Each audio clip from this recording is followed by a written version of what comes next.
بسم اللہ الرحمن الرحیم۔ بسم اللہ الرحمن الرحیم۔ السلام علیکم عزیز طلبہ کرام، امید ہے آپ حضرات خیریت سے ہوں گے۔ آج ہمارا صحیح مسلم کا سبق نمبر 169 ہے، جس کا عنوان ہے باب بیان معرفت طریق الرؤیا۔ آگے بڑھنے سے پہلے خلاصہ جات کو ایک نظر دیکھ لیں۔ یہاں سے ہم اپنے سبق کو شروع کرتے ہیں۔ گزشتہ سبق میں ہم نے ایک طویل حدیث کے متن اور ترجمے کو بیان کیا تھا۔ اس سبق سے ہم اس حدیث کی تشریحات کو شروع کر رہے ہیں۔ تو حدیث پاک میں یہ الفاظ ہے کہ حل نرا ربنا یوم القیامہ۔ یہ سوال حضرات صحابہ کرام نے نبی پاک صلی اللہ علیہ وسلم سے کیا، اور یہ سوال دنیا میں رؤیت الہی کے بارے میں نہیں بلکہ آخرت میں رؤیت کے بارے میں ہے۔ حدیث ابو امامہ رضی اللہ عنہ سے معلوم ہوتا ہے کہ دنیا میں اللہ تعالیٰ کو دیکھنا ممکن نہیں۔ آخرت میں رؤیت الہی کے بارے میں اہل سنت اور امت کی اکثریت کا عقیدہ ہے کہ یہ ممکن اور واقع ہے، جبکہ خوارج، معتزلہ اور بعض مرجئہ نے اس کا انکار کیا ہے۔ ان کا کہنا ہے کہ رؤیت کا مطلب ہے کہ اللہ تعالیٰ مخلوق کی طرح کسی جگہ میں موجود ہوں، اور یہ ممکن نہیں۔ امام قرطبی رحمہ اللہ کے مطابق رؤیت کے منکرین نے رؤیت کے لیے عقلی شرائط مقرر کی ہیں، جیسے مخصوص جسمانی ساخت، مرئی کا رائی کے سامنے ہونا، شعاؤں کا اتصال اور موانع کا زوال۔ یہ سب محض قیاس آرائی ہے۔ اہل سنت کے نزدیک رؤیت کے لیے صرف مرئی کا موجود ہونا کافی ہے، اور یہ ادراک اللہ تعالیٰ کی طرف سے پیدا کیا جاتا ہے۔ حل تضارون فی القمر، ان الفاظ سے مراد ہے کہ رؤیت قمر میں نہ کوئی نزاع ہوگا، نہ مجادلہ اور نہ مزاحمت، یعنی سب اسے آسانی سے دیکھ لیں گے۔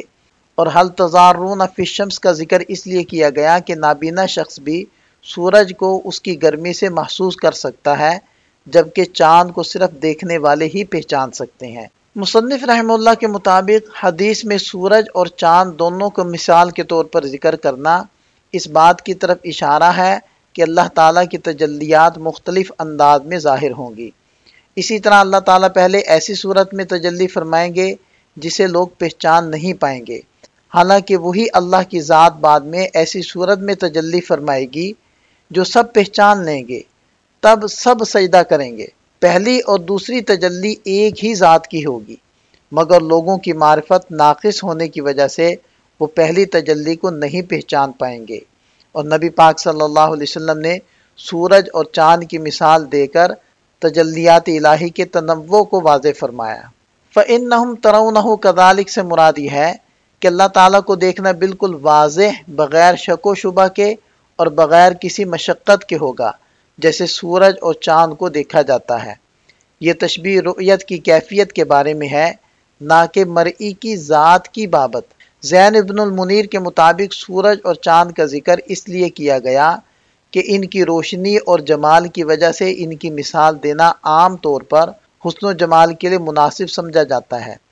آخر میں من کان یعبد شیئا فلیتبعہ کے الفاظ اس حقیقت کو واضح کرتے ہیں کہ قیامت کے دن ہر قوم کو اس کی عبادت کے مطابق اس کے معبود کی طرف بھیج دیا جائے گا، جیسے کہ حضرت ابن مسعود رضی اللہ عنہ کی روایت میں ہے۔ پھر آسمان سے ایک منادی ندا دے گا، اے لوگو، کیا یہ تمہارے رب کی طرف سے انصاف نہیں ہے، جس نے تمہیں پیدا کیا، تمہاری صورت بنائی اور تمہیں رزق دیا، پھر تم نے اس کے علاوہ دوسروں کی طرف رجوع کیا کہ وہ ہر بندے کو اسی کی طرف لوٹا دے جس کی طرف وہ دنیا میں مائل رہا۔ لوگ کہیں گے کیوں نہیں، یہ بالکل انصاف ہے۔ پھر منادی کہے گا تو ہر امت اس کی طرف چلی جائے جس کی وہ عبادت کیا کرتی تھی۔ طواغیت سے مراد ہر وہ چیز ہے جو اللہ کے مقابلے میں سرکشی کرے اور اس کی عبادت کی جائے، چاہے وہ انسان ہو، شیطان، جانور یا جمادات۔ امام طبری رحمہ اللہ کے مطابق طاغوت کی عبادت یا تو جبر سے ہوتی ہے یا عبادت کرنے والے کی رضا سے۔ قیامت کے دن ہر قوم اپنے معبود کے ساتھ جہنم کی طرف روانہ کی جائے گی، جیسے صلیب کے پجاری صلیب کے ساتھ، بت پرست بتوں کے ساتھ، جو غیر اللہ کی عبادت کرتے ہیں اور وہ معبود اس عبادت پر راضی ہوتے ہیں، وہ سب اس میں شامل ہیں۔ البتہ وہ ہستیاں جو اس عبادت پر راضی نہیں، جیسے ملائکہ یا حضرت عیسیٰ علیہ السلام، ان کا معاملہ الگ ہے۔ اور قرآن کریم میں اللہ تعالیٰ نے ارشاد فرمایا انکم وما تعبدون من دون اللہ حسب جہنم، تم اور جنہیں تم اللہ کے سوا پوجتے رہے سب جہنم کا ایندھن ہے۔ وتبقى هذه الامة فيها منافقوها کے تحت ابن ابی جمرہ رحمہ اللہ نے وضاحت کی ہے کہ یہاں الامہ سے مراد صرف امت محمد صلی اللہ علیہ وسلم بھی ہو سکتی ہے اور تمام اہل توحید حتیٰ کہ جنات بھی مراد ہو سکتے ہیں، کیونکہ حدیث کے باقی حصے میں ذکر ہے کہ اللہ کی عبادت کرنے والے نیک و بد سب باقی رہیں گے۔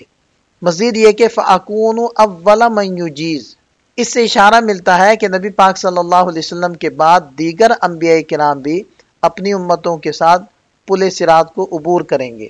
امام نووی رحمہ اللہ نے اس بات کی وضاحت کی ہے کہ اس حدیث سے یہ غلط فہمی ہو سکتی ہے کہ منافقین بھی اللہ تعالیٰ کا دیدار کریں گے، حالانکہ اصل مفہوم یہ ہے کہ ایک ایسا مجمع ہوگا جس میں مومن اور منافق دونوں ہوں گے، لیکن سجدے کے امتحان سے ان کی پہچان ہوگی۔ جو سجدہ کرے گا وہ مخلص ہوگا اور جو نہ کر سکے گا وہ منافق ہوگا، لہذا منافقین رب تعالیٰ کا دیدار نہیں کر سکیں گے۔ فَيَأْتِيهِمُ اللَّهُ فِي صُورَةٍ غَيْرَ صُورَتِهِ، ان الفاظ کی مختلف تفسیری توجیہات کی گئی ہیں۔ اتیان کو بعض علماء نے مجازاً رؤیت کے معنی میں لیا ہے، کیونکہ غائب کو دیکھنے کے لیے اس کا آنا لازم ہے، لہذا اتیان سے مراد رؤیت ہے۔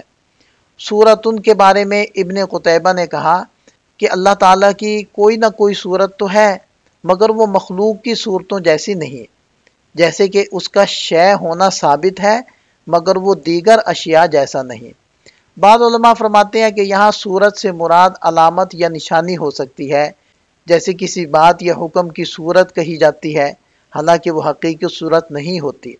بعد نے صورت کو صفت کے معنی میں لیا ہے، جسے امام بہقی رحمہ اللہ نے ترجیح دی ہے۔ فَيَأْتِيهِمُ اللَّهُ فِي صُورَةٍ کے بارے میں ابن بطال نے محلب کے حوالے سے کہا ہے کہ اللہ تعالیٰ ایک فرشتہ بھیجے گا تاکہ لوگوں کے عقیدے کو آزمائے۔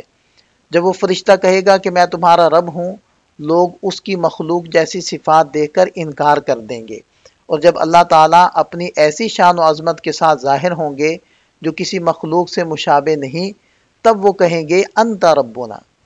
علامہ خطابی رحمہ اللہ نے وضاحت کی ہے کہ قیامت کے میدان میں امتحان ہونا قابل فہم ہے، کیونکہ تکلیف یعنی آزمائش کے آثار جنت یا جہنم میں داخل ہونے تک باقی رہیں گے۔ علامہ طبی رحمہ اللہ نے کہا کہ اگرچہ دنیا دار الامتحان ہے اور آخرت دار الجزا ہے، پھر بھی بعض امتحانات آخرت میں بھی ہو سکتے ہیں، جیسے قبر میں سوالات۔ حافظ ابن حجر رحمہ اللہ نے تحقیقاً کہا ہے کہ ہمیں اصل مکلف تو دنیا میں بنایا گیا ہے، اور قبر یا قیامت کے میدان میں جو کچھ ہوتا ہے وہ اسی کا اثر ہے۔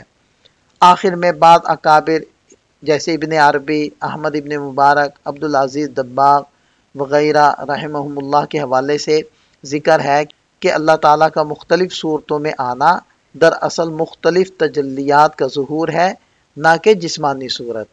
فَيَأْتِيهِمُ اللَّهُ فِي صُورَتِهِ الَّتِي يَعْرِفُونَ، علماء نے وضاحت کیا ہے کہ اللہ تعالیٰ ان کے پاس اس صورت میں تشریف لائیں گے جسے وہ پہچانتے ہوں گے۔ اس سے مراد اللہ کی وہ صفت ہے جس سے وہ اسے جانتے ہیں، نہ کہ جسمانی صورت، کیونکہ اگرچہ انہوں نے دنیا میں اللہ کو نہیں دیکھا، مگر جب وہ ایسی ہستی کو دیکھیں گے جو مخلوقات سے مشابہ نہیں تو فوراً پہچان لیں گے کہ یہ ان کا رب ہے۔ حافظ ابن حجر رحمہ اللہ نے ایک روایت کا ذکر کیا ہے جس میں اشارہ ہے کہ لوگ اللہ تعالیٰ کو ابتدائے حشر میں ایک بار دیکھ چکے ہوں گے، یا یہ معرفت اس وقت کی ہو سکتی ہے کہ جب حضرت آدم علیہ السلام کی اولاد کو ان کی پشت سے نکالا گیا تھا اور ربوبیت کا اقرار کروایا گیا تھا، جو قیامت میں یاد دلایا جائے گا۔ قاضی یاز رحمہ اللہ نے فَيَتْبَعُونَهُ کی تشریح میں کہا ہے کہ اس سے مراد اللہ کے حکم یا اس کے مقرر کردہ فرشتوں کی پیروی ہے۔ آخر میں پل صراط کی وضاحت کی گئی کہ یہ جہنم کے اوپر ایک پل ہے جو اس کے دونوں کناروں کے درمیان بچھایا جائے گا اور تمام لوگ اس پر سے گزریں گے۔ حافظ ابن حجر رحمہ اللہ وضاحت کرتے ہیں کہ مختلف احادیث میں قیامت کے مراحل الگ الگ بیان ہوئے ہیں، جنہیں یکجا کرنے سے یہ ترتیب بنتی ہے کہ حشر کے بعد کفار فوراً جہنم میں گرا دیے جائیں گے، باقی لوگ سخت پریشانی میں مبتلا ہوں گے، پھر شفاعت کا مرحلہ آئے گا، اس کے بعد پل صراط نصب کیا جائے گا اور سجدے کے امتحان سے مومن اور منافق میں فرق ظاہر کیا جائے گا۔ پھر لوگ پل صراط سے گزریں گے۔ حضرت عبداللہ ابن سلام رضی اللہ عنہ کی روایت کے مطابق ایک منادی نبی پاک صلی اللہ علیہ وسلم اور آپ کی امت کو بلائے گا۔ وہ سب نیک و بد پل صراط پر آئیں گے، مگر اللہ تعالیٰ اسلام دشمنوں کی بینائی مٹا دے گا اور وہ دائیں بائیں گر جائیں گے اور آپ صلی اللہ علیہ وسلم اور صالحین نجات پا جائیں گے۔ وَلَا يَتَكَلَّمُ يَوْمَئِذٍ إِلَّا الرُّسُلُ، اس سے مراد وہ وقت ہے جب لوگ پل صراط سے گزر رہے ہوں گے اور صرف انبیاء کرام ہی کلام کریں گے۔ شعار المؤمنین علی الصراط رب سلم سلم کا مطلب یہ ہے کہ مومنین کی طرف سے یہ دعا مشہور ہوگی، لیکن حقیقت میں یہ دعا انبیاء کرام کی زبان سے مومنین کے لیے ہوگی، اس لیے اسے مومنین کا شعار کہا گیا۔ فی جہنم کلالیب، یعنی جہنم میں لوہے کے ایسے ٹیڑھے کانٹے ہوں گے جو گوشت کو پکڑنے یا آگ میں ڈالنے کے لیے استعمال ہوتے ہیں۔ قاضی ابن عربی رحمہ اللہ نے ان کلالیب کو شہوات سے تعبیر کیا ہے جو انسان کو جہنم کی طرف کھینچتی ہیں۔ مثل شوک السعدان، یعنی یہ کلالیب سخت کانٹے دار پودے سعدان کی طرح ہوں گے، جس کی مثال عربی زبان میں سختی اور چبھنے کے لیے دی جاتی ہے۔ حل رأیتم السعدان ایک سوالی انداز ہے تاکہ سامعین کے ذہن میں اس کانٹے دار پودے کی تصویر واضح ہو جائے۔ یہ کلالیب شوک السعدان یعنی کانٹے دار پودوں سے اس لیے مشابہت رکھتے ہیں کہ وہ تیزی سے لوگوں کو پکڑ لیتے ہیں اور ان کی چبھن شدید ہوتی ہے۔ یہ تشبیہ صرف شکل اور تیزی کے لحاظ سے ہے، نہ کہ ان کے حجم کے اعتبار سے، کیونکہ جہنم کے ان کانٹوں کی اصل مقدار کا علم کسی کو نہیں سوائے اللہ تعالیٰ کے۔ یہ کلالیب لوگوں کو ان کے اعمال کے مطابق پکڑیں گے، نیک عمل والے بچ جائیں گے جبکہ گنہگار ہلاک ہوں گے۔ الموبق وہ ہے جو اپنے عمل سے ہلاک ہو، اور المجازہ وہ ہے جسے اس کے عمل کے مطابق جزا دی جائے گی۔ آخر میں ابن ابی جمرہ رحمہ اللہ کی وضاحت ہے کہ جب اللہ تعالیٰ فیصلے سے فارغ ہو جائیں گے تو وہ وقت آ جائے گا جو اللہ کے علم میں پہلے سے مقرر ہے کہ وہ اپنے بندوں پر رحم فرمائے گا۔ اللہ تعالیٰ آہستہ آہستہ انبیاء کرام، فرشتوں اور مومنین کی شفاعت کے ذریعے بعض گنہگار مسلمانوں کو جہنم سے نکالے گا، جیسے کہ حدیث انس رضی اللہ عنہ اور دیگر روایات میں مذکور ہے۔ ایک روایت میں اہل جہنم تعجب سے کہیں گے کہ تم تو اللہ کی عبادت گزار تھے، پھر جہنم میں کیسے آ گئے؟ اس پر اللہ تعالیٰ اپنی عزت کی قسم کھا کر فرمائے گا کہ وہ انہیں جہنم سے نکالے گا۔ اسی طرح ایک اور حدیث میں مذکور ہے کہ کفار مسلمانوں سے پوچھیں گے کہ تمہارا اسلام تمہیں کیا فائدہ دے سکا؟ وہ جواب دیں گے کہ ہم گناہوں کی وجہ سے پکڑے گئے۔ پھر اللہ تعالیٰ حکم دے گا کہ اہل قبلہ کو جہنم سے نکالا جائے، جس پر کفار حسرت کریں گے کہ کاش ہم بھی مسلمان ہوتے۔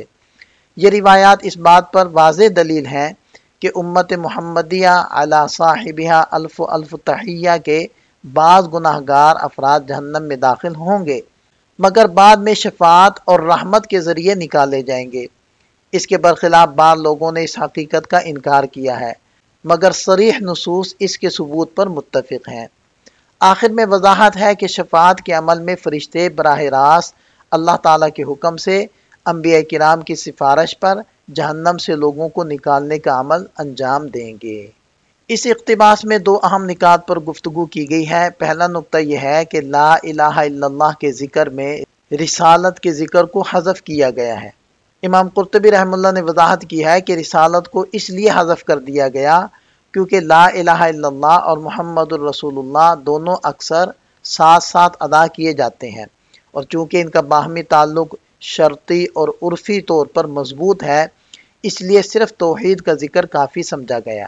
بعض نے یہ بھی کہا ہے کہ چونکہ بات تمام امتوں کے مومنین کی ہو رہی ہے، اس لیے رسالت کا ذکر چھوڑ دیا گیا، مگر صحیح بات یہ ہے کہ توحید کے بغیر رسالت کا انکار دراصل اللہ کی تکذیب ہے، اور جو اللہ کو جھٹلائے وہ موحد نہیں ہو سکتا۔